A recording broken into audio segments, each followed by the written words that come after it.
Hey guys, do you remember last week when I said, this is going to be okay as long as they don't try and force an ending? Can I have a moment of silence, please? I need a moment of silence. Okay. Hello and welcome to the last ever episode review of Koi to Producer. This is episode 12, Bonds. We get to open on our main dude, Hades. And he's informed that a unidentified cruiser is approaching them at high speed. MC and Victor is probably Victor's boat, knowing Victor, and rest in peace, Victor's boat. Another moment of silence. We see MC and Victor are chasing the boat, which is where Hades is. I'm sorry, guys. I will get to it at the end. I just need to get through this. It's fine. So essentially, they use the boat as a bit of a decoy so they can actually board the other ship. I'm not gonna lie, something really stupid. Like, I don't get what the actual plan is. So, okay, fine. And then, yeah, that's that. Right, that's that. We, again, get another reminder of the Queen's genes herself as we're going into our opening. We find out that the Queen's genes blesses those around her who already have abilities to evolve even further. And it will clear a path to the future. So the Queen's genes really awaken. The world will either evolve or dun dun dun. And then that's that. And that's that. That's all we kind of get on that. Try not to cry. We see that the boat, Hades' boat fires upon the other boat and that boat explodes. What did you expect? It was gonna die. What I'm gonna quickly say is Hades' boat is sexy. That boat is really sexy. So the two split up because that's the best idea on the planet. Victor is going to go to try and gain control of the ship. Okay. And MC, who has only just recently found out she has powers, is going to go and find Hades and put a stop to him. And we even see Victor's face is my face at that point. It's Victor's face just not looking convinced that she's going to be okay. Fine. Okay. Fine. And obviously he's got on his mind that the future without MC in his head. So essentially we've got two plans. We want to hijack the ship, stopping the antennae broadcasting, and that's what Victor's going to do. Victor somehow gains entry into the control center. Everyone has apparently been locked out. Okay, cool. And we need to defeat Hades. The defeating Hades part is the part which is the problem. And I can't, guys. I want to cry. I just want to cry. It's fine. I'm getting there. We're getting there. MC hiding down into the ship where she can remember Lucian's words to trust her instincts. And we can see her starting to get into where she needs to be. We can see somebody tailing her in the darkness. I initially went, oh, it's Lucian, or aka Eris. I was correct, it was. MC then gets trailed by a bad guy, one of the henchmen, and he goes to shoot MC, but he is iced up by Ares. Ares is now going to do a bit of a 360, so let's just sit on that for a moment. The MC finds the Black Swan headquarters, and she finds Helios. Yes, I'm calling him Helios because you guys now know his name, so I'm not going to call him Kiro because he's not Kiro anymore. He is Helios. He doesn't recognize her, which is very similar to what we saw initially with Eris. Eris knows the Queen as the Queen, but he doesn't know MC as MC. It's just I'll get to it. It's fine. Recently, guys, if you're playing the game, there was literally an update 2-3 days ago, which gave us some very important information about a certain Kiro and Helios. Very important information came out of the kind of woodwork this week, and it almost makes me wonder if they've given us the update because they were going to try and spoil it a little with this anime, because we'll get there at the very last scene. We'll talk about it because it is actually included in this anime episode. So I think they were aware that they had some information coming out, and obviously they don't want their in-game players to kind of not know about it, so they've kind of released it in-game quickly just to kind of sort things out. Let's continue, guys. Continuing onwards, we see Helios protect MC, but he is not Hero. We even see his eyes are different, his mannerisms are different, he's just different. And she asks him what he is after, and he says, I've come to take the research results, and if you get in my way, I'll show you no mercy. Which, Just, my problem here is that Helios does, in the end, delete the results, which we can talk about now, because it's the anime's over. But at the same time, he doesn't need to. Just the way he says that, it's like, she just said that she's basically here to kill and, fight Hades, which is technically beneficial to you. Why do you need to say that? Why do we need to say that? That doesn't make sense in the sense of the anime now. We get little bits where we can see Hades appear, and he appears from the darkness, everything goes dark, and he fights with these shadow powers, which is pretty cool. And at some point, maybe if you guys still want it, I will do a video on Hades, Helios, and Ares. What do these names mean? What do they mean, and why am I going, Hades' shadow abilities is actually very clever? That's a good point there for you, Hades, okay? We find out that Helios is a member of the Black Swan, which is the recent update that we found out that Helios is actually a founding member, isn't he? So the Helios link to Black Swan, I think the reason we've had that in-game update is because they announced it basically in the anime. Because, I just... It's fine, guys. It's fine. And keep going. Keep going. Right. So we get this next moment when we see the guys start to face off against the shadows. We've got Gavin versus shadows, Victor's versus the shadows. MC tells Hades that I'm your opponent here. And he says you're correct. And he takes her to a different location where we get our mid-credits run. In this new location, which looks a bit like the labyrinth mixed with a Dali painting, he reveals this is the Shadow Realm. This is the dark memories of the humans. This is the realm which is made up of those memories. And this is also the source of Hades' Evolve. Hades says that I will serve as the queen in your place, and as he's trying to, and I will get the world to evolve, as he's obviously trying to kill this MC. And she manages to defeat some shadows. So she uses her powers. She's able to suddenly call upon his powers to defeat a part of the shadows. And we go into the fight of Hades versus MC, which, if you were expecting her to beat him at this point, and the fact that she does is still a damn miracle. It's just, this is the stupidest fight, in my opinion, of this season, almost. It's just, MC has literally just tried to, regain her powers, and she goes to take on Hades. And Hades is obviously a guy who's had his evolved powers for however long. He's definitely established with his powers, is very confident with his powers. He even gets the better hand of her in this fight, and basically she disappears for a bit. It just feels like there was no plan. There really was no plan on this, and she just kind of dived into a bit of a kind of suicidal dash.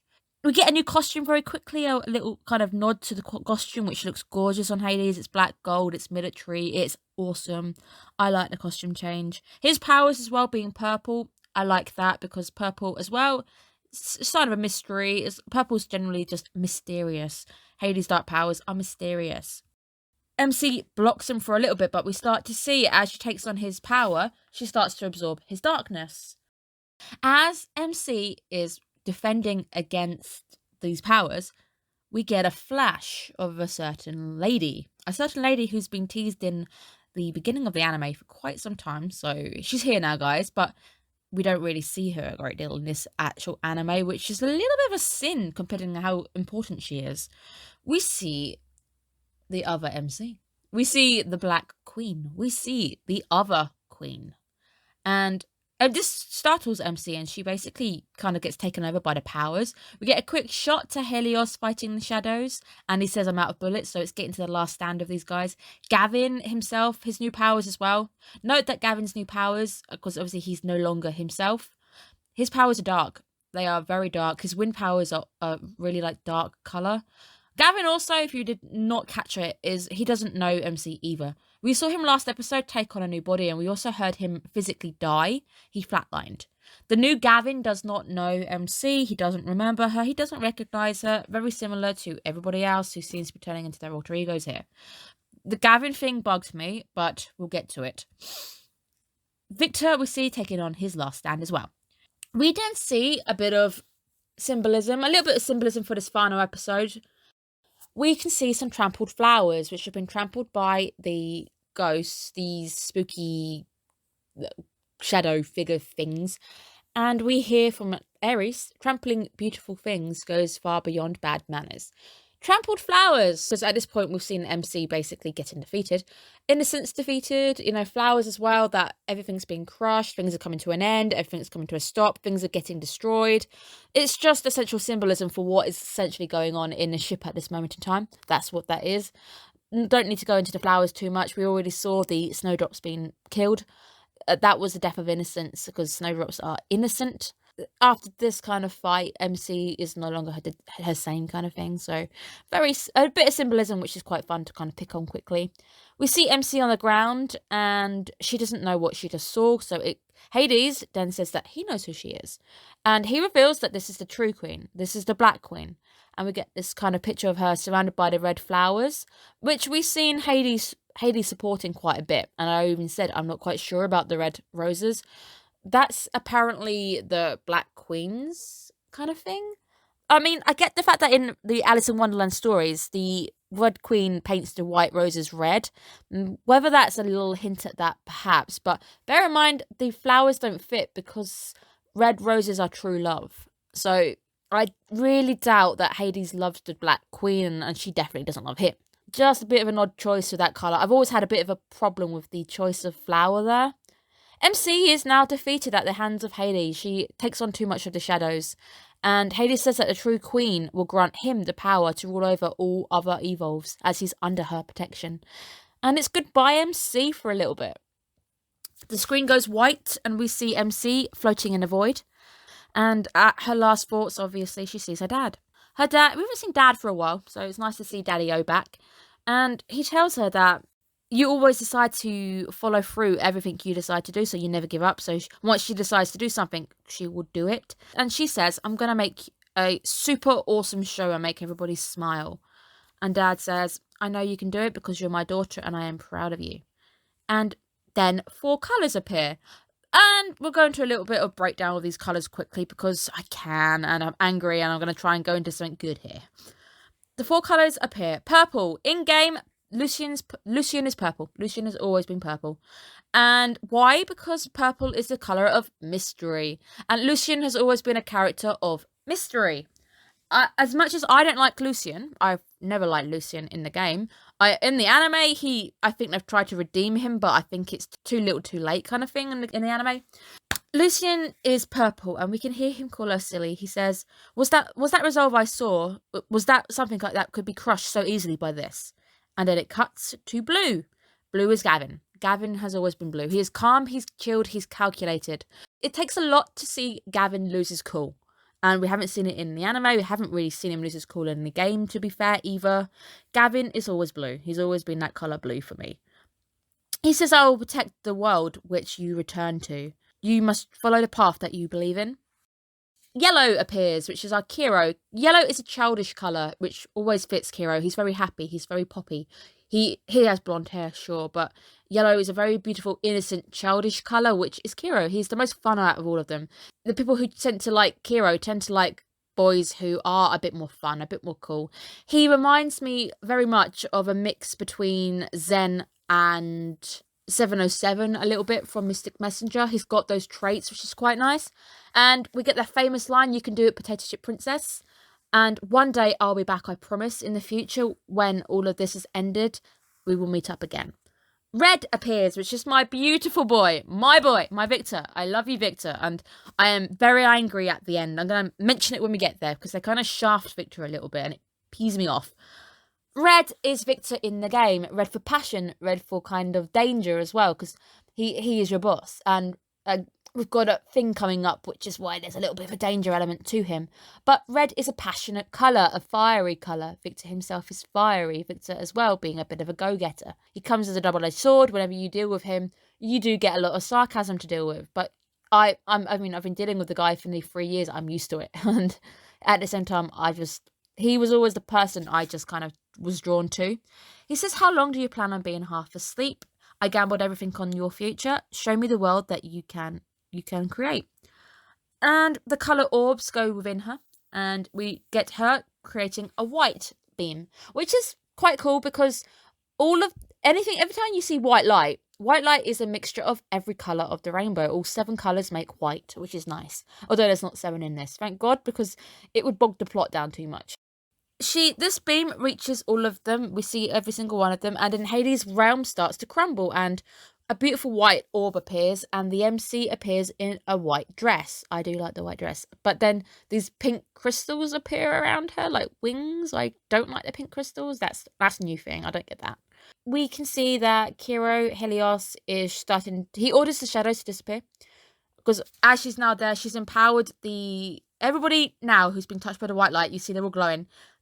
She's kind of using her powers to empower those guys, and they're now more powerful. So Kiro is able to dispel the shadows. Victor is able to shoot down the chandelier and become the Phantom. My boy is the Phantom of the Opera. Confirmed. Done.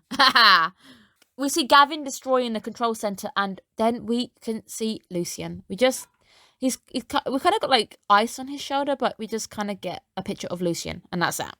And I think that was actually Lucian at that moment in time. We can see Hades, and he says that you've used my darkness to empower your allied evolvers. MC says you cannot evolve. True evolution spreads through the human bonds and the ones that we have with each other. By trusting each other, we have a hope for the future. We move on forward together. We will find our miracle. And MC uses her light to attack Hades. Light does tend to banish darkness, so it kind of makes sense that the light is able to dispel the darkness. I do not like this next section of Hades having his breakdown and him grabbing at the darkness, and kind of like, he just sounds so pathetic. It's a dishonor to the character in a sense. As he's grabbing it, he can see the other queen in the goop, and she calls him worthless, and it vanishes. Hades then vanishes, and we get a whiteout. We get MC on the floor, and we see Lucian's pen clattering to the ground and breaking to reveal a microchip. As she grabs for the pen, she appears on the boat, which is frozen, it's fine, I will get to it. It's fine, that's what happens. We see Helios getting the data, and he deletes everything. He deletes all the files, everything. We can see a frozen bellflower in the snow, which is representative of Ares or Lucian, because we don't actually see him. The bellflower was something that Lucian gave her in the hospital. Annoyingly, Victor's house has bellflowers in it, which is a little bit weird if you play the game. It's a flower which both of them seem to share a little bit. We see the Air Force coming in on the ship, and then the end theme starts to play in piano form. We find out that the chip that broke out the pen has the information to stimulate all the sleepers, and all the sleepers wake up. This is where I think they've tried to give Lucian a redemption arc in a sense. As you will find out at the end, this did not happen in the game, guys. None of this happened like this. And I think the fact they've given her the pen, because obviously he gave her the pen and then she threatened to stab herself with it, kind of thing. It's a good thing she did not drop that pen. They're trying to give him a bit of a redemption arc, because obviously people start to wake up and it ends up being a bit of a good ending, somehow forcing an ending. Lucian was good. He gave her the information, blah, blah, blah. And we see MC eating, saying that the world is regaining its pace and it's too soon to announce the evolvers. We also see her looking at a blank screen, which annoys me. And we get a quick shot of Minor and the people in the office. You guys did not get much screen time at all, did you? MC says that I cannot see the future anymore. I've used up my powers fighting Hades, which is a load of bull. We get some scenes of normality where we see Mr. Mills outside a souvenir. We get to see Kiro's agent. We get to see the ramen shop that her and MC Gavin went to. The old woman who taught her how to weave. We see Goldman as well.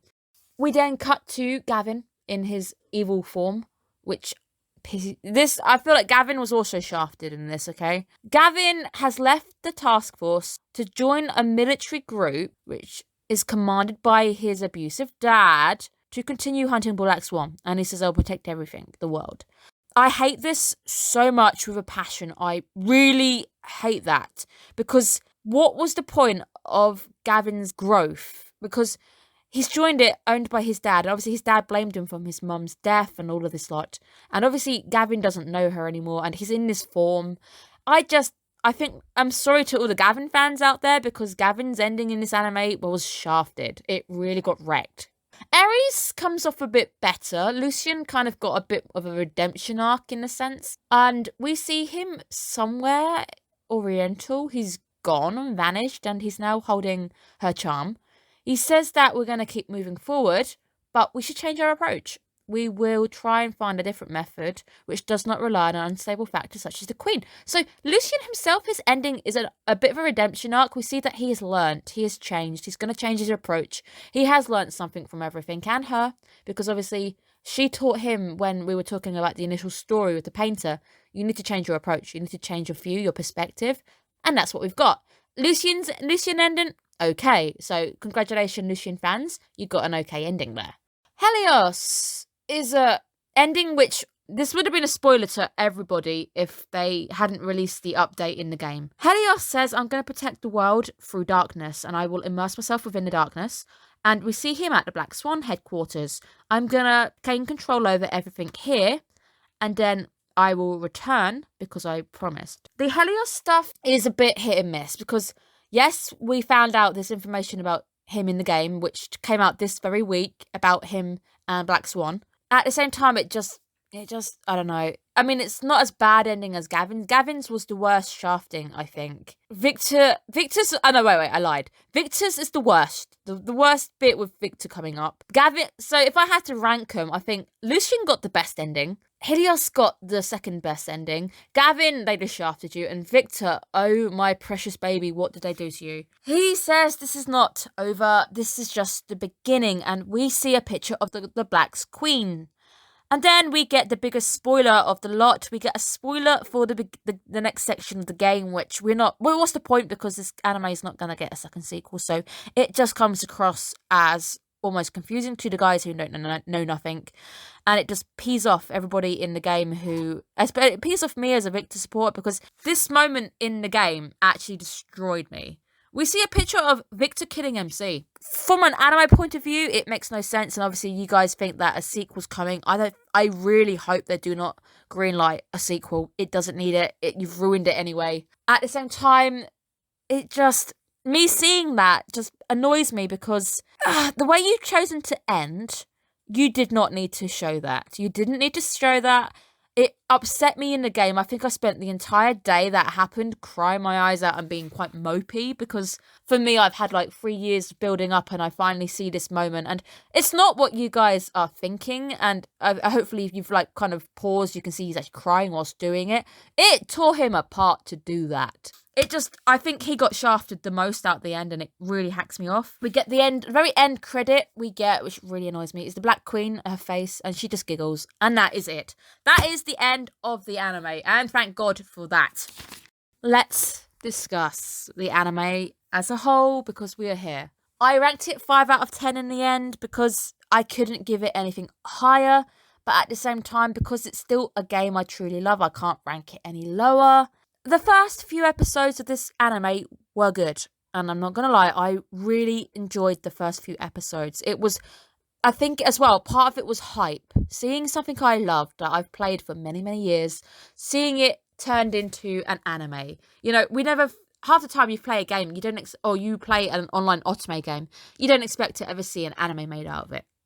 And you guys might remember when I said that there's actually been no decent otome game anime adaptations, and I'm gonna stick by that because this was just sinful in a fact that it just didn't do the source material any favors at all. And initially when I said I think we're gonna drop off at 18, they really should have just dropped off at 18 and not forced an ending, because this forced ending, which doesn't happen in the game, this is just forced. It's really destroyed some important information. I will be discussing a bit more in depth at some point. I am going to spoil a little bit here, so if you really don't want me to be spoiling the game too much, maybe best to kind of cut off, because I think I need to get this out of my system, so probably best to leave off here. But if you are leaving off here, I do thank you for being and joining this, and thank you for supporting me for 12 episodes. Hopefully I'll see you next season for something like Moriarty the Patriot. I want to see you guys again. I've had fun. I can't wait for next season. I'm really excited. But no, if you are leaving now, goodbye guys. Thank you. Now, continuing with my spoilerish kind of... Okay, so the fact that we've had this ending upon us, we've seen Hades destroyed, but that's not actually how Hades goes out. We've kind of dodged the line skipping. So this ending has been forced upon us. It's kind of an amalgamation of what could have happened, what didn't happen. all this stuff turned out to be pointless. So the stuff with Souvenir being pointless. The big cut with Lucien cutting out a lot of Lucien's actual information, like the orphanage and stuff, that was pointless. You guys might have watched my God of High School anime review, and I said the same thing. And the same thing happened there. They cut so much information that the anime... I was an anime only at that point. Nothing made sense. The anime didn't make sense. You could talk to me and I go, I just don't understand. I can't tell you what happened. I think this happened. This is the opposite, because obviously I know I know the source material and I've gone into this. It's just a train wreck. It is... Everything's been handled really poorly, and the boat scene didn't happen in the anime and in the game. And in the game, it made sense because we get thrown into an alternate timeline and when no one remembers her, and it makes sense. And then we meet these characters, but these characters are now here in the game. It just, I'm just really disappointed in a sense, because the actual source material is amazing. Mr. Love, the game, is amazing. It's had years and years poured into this plot where it's been cherished. Everything's been developed. Every character is not just 2D. These characters are so developed. They call you on, they text you, and things get built up, and you know these characters. They're all different. They have their flaws. They've got their loves. They've got their hates. Like Gavin, for example. Gavin being like kind of awkward at first, which is fantastic, and then we get like cards with him being like, MC like plats his hair and sticks stuff in his hair, and we've got him pouting and stuff. He's a living character. In this, the characters are so rushed. They are awfully rushed. Even though I don't like Lucien, his character in this is rushed. There is no backstory. We don't get anything behind his motives, and it's just not fair on the characters themselves who have so much. Like, I don't hate Lucien as much in the game because he has motives. We see the backstory. We see him. I don't like him still, but at the same time, he has motives. I understand his motives. I know where he's coming from.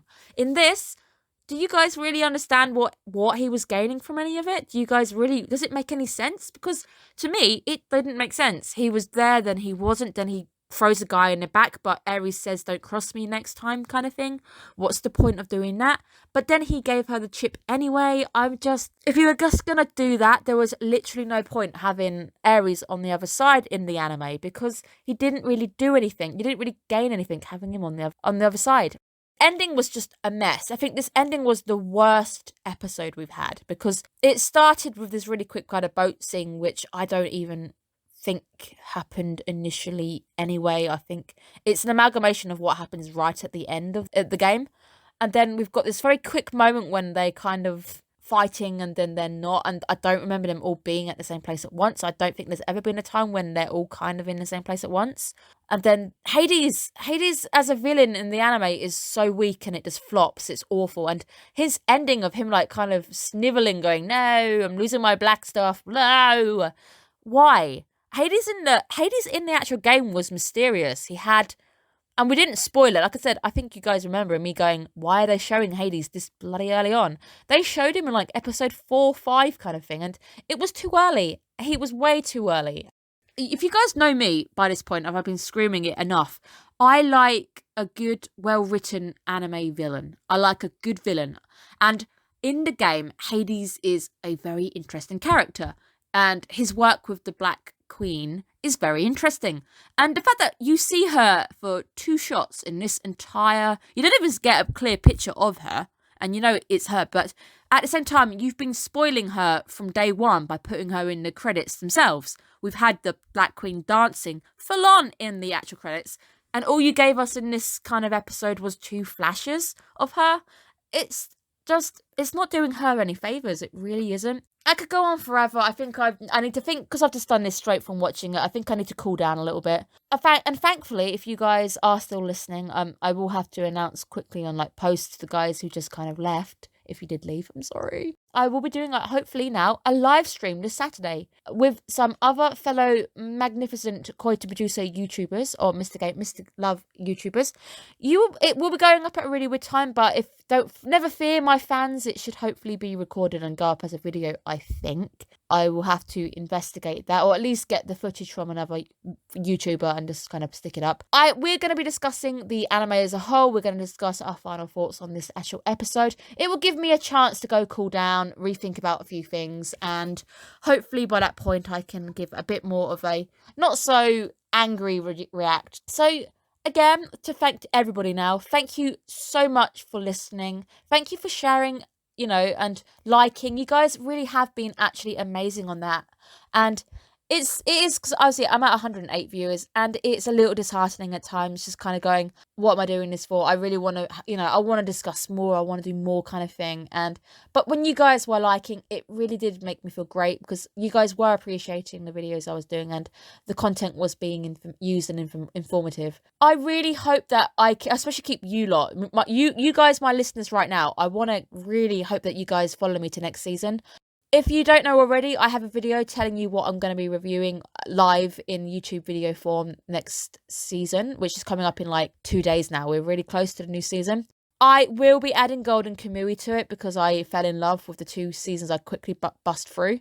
So you'll be getting that as well. I think if you guys are watching this kind of video, I think you might like either Noblesse, because I'll be doing that as well, or Moriarty the Patriot. I really hope I get to keep you guys, and you guys follow me through to the next season. Please like and sub. Make sure you're subbing, because that's the most important thing. I don't get paid for this. I get no money. I haven't hit 1,000. I think you've got to hit 1,000. I have got 10% of what I need to get money. So I'm not going to get paid anytime soon. So I'm not doing this for the money. I'm just doing it at the moment for the sheer love of talking about anime and sheer enjoyment of being able to talk about an anime, because that's what I really want. So thank you from the bottom of my heart. Thank you so much for supporting me in these early days, hopefully. And hopefully one day in the future I get to go, hey guys, thank you so much for being here. And we're at a year and like we've hit like monetization levels now, hopefully. But yeah, thank you so much. And it's going to be sad to close on an anime like this, but I think it had to end, and I'm kind of glad it's ended now, because it was just a bit of a mess. Thank you so much. Have a good one. Bye bye, guys.